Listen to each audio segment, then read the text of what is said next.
let's talk about that feeling of losing presence.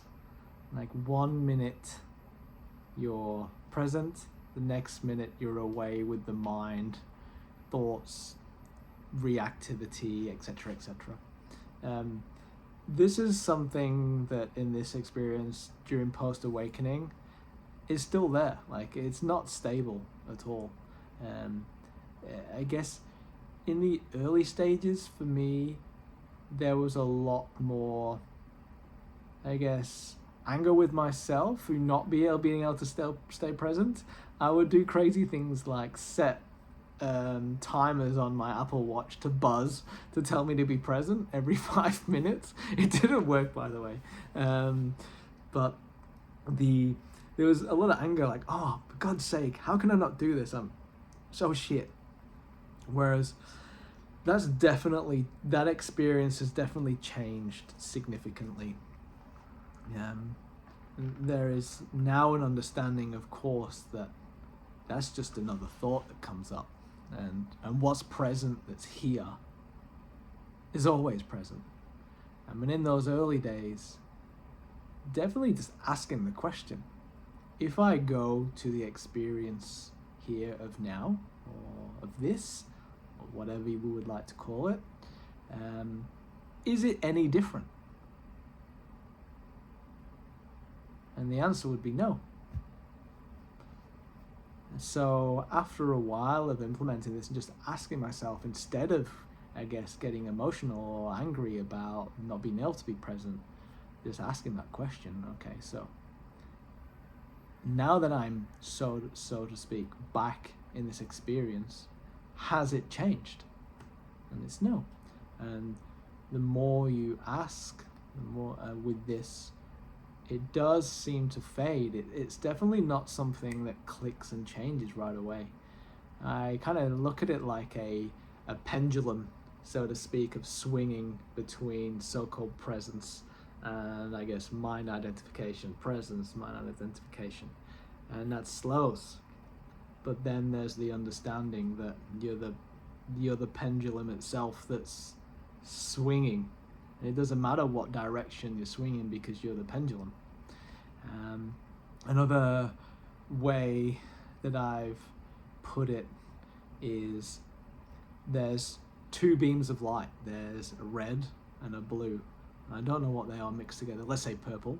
There's the red, which is the presence, and then there's the blue, which is the mind identification. And it's this kind of like both are together and it's purple. And then, oh God, the red's here, the blue's here.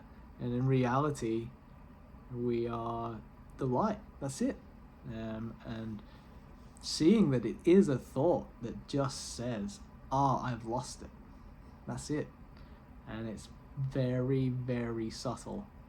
And if you keep inquiring and looking at it, there's an ease of, I guess, moving between these two kind of modes of self. And it can kind of get pretty funny. But again, it's not stable here. There are still times where I'll be very mind identified. I've still got my triggers, which I'll talk about. Definitely around money and safety, of not having money is just like this sticking point for me, and that's one thing that always gets me mind identified. And work, I guess, other people at work, for sure, and having conversations definitely jolts me out of that kind of flow state and present state. But it is coming more and more stable for sure. And I just want to make this video to say that it's okay that it flicks on and off like this, or goes left and right, or however you want to put it. But it's just trying to see that this is thought. And getting, I guess, angry or frustrated about it, you can use that frustration as the beacon to inquire into this. Like, when the frustration does come up, I guess ask, where is this frustration? And this is where you get to that layer of sensation below the frustration. which for me is this feeling in the chest and increased kind of heart rate, and it's kind of like an energetic kind of pressure here, in, I guess, the experience. And when you get down to that layer of frustration literally being a sensation, it's very eye-opening that everything that we resist is to purely resist the feeling or sensation that comes with it. It's like fear. It's, for me, just this energetic pressure, but we can feel it. It's just the operating system that we have tells us to stay away. But we have the ability to let it be, and we can handle it. Our bodies can handle it if we just stay with the frustration, the pressure, where it is inside. And so inquire, like, where is this frustration? Where am I feeling it? Can I be with it? And being open and allowing and talking to the frustration to say you are welcome here, and just staying there really helps stabilize the yin, the yang, the mind identified, the stability in presence.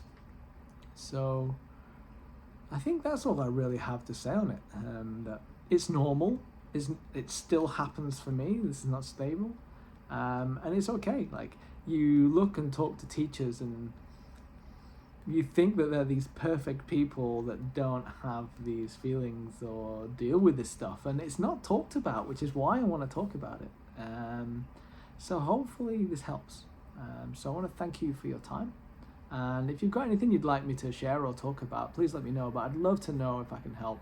Anything in the comments, just let me know. This is starting up pretty on a budget right now with some pretty dodgy microphone and camera setup, but we'll get there, and hopefully this helps, and we'll improve this channel as we go. So thank you.